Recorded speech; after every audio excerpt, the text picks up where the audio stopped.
Helene? This question is for both of you, and I'd like for both of you to answer. It seems like, I know we keep harping on the same thing, but it feels like the video is not matching the audio right now.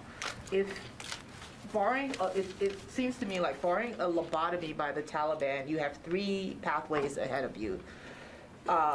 One, you can expand the perimeter and establish a corridor into Kabul to get our Afghan allies out. Two, you can extend the August 31st deadline of withdrawing. Or three, you can just leave the tens of thousands of Afghans who've helped us over the past 20 years behind. Which one is it going to be? Well, first of all, as I said, Helene, we're going to evacuate everybody that we can physically possibly evacuate, and we'll conduct this process for as long as we possibly can. We will continue to deconflict issues with the Taliban, and we will stay focused on securing the airfield.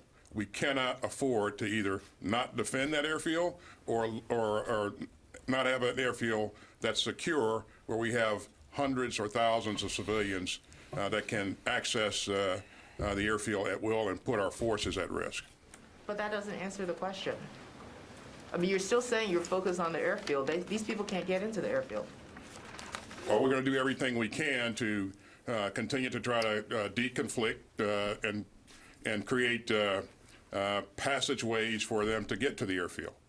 I don't have the capability to go out and extend operations currently into Kabul. And where do you take that? I mean, how far can you extend into Kabul? You know, and how long does it take to flow those forces in to be able to do that? So it sounds like you're saying this depends on diplomacy with the Taliban. That's it. That's our only option, is getting them to agree to do this. Well, let me add something here, Helene.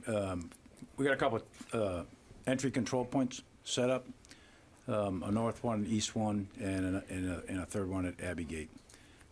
They're currently manned with consular officers, Marines. This is all part of the perimeter. Messages have gone out by various means of communication from the State Department to American citizens and others, and they're being told to go to those gates. Right now, we're processing at about, I think the last report was about 120, 130 an hour, something like that, at the north, and about 340, 350 an hour, something like that, at the south gate. So right now, there's a steady flow of people.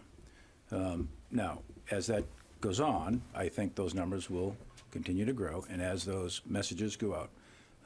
And I would tell you that for the American citizens, passport holders, the Taliban and the State Department are working out a I got it, but they're working out a facilitation measure. So those numbers are likely to grow.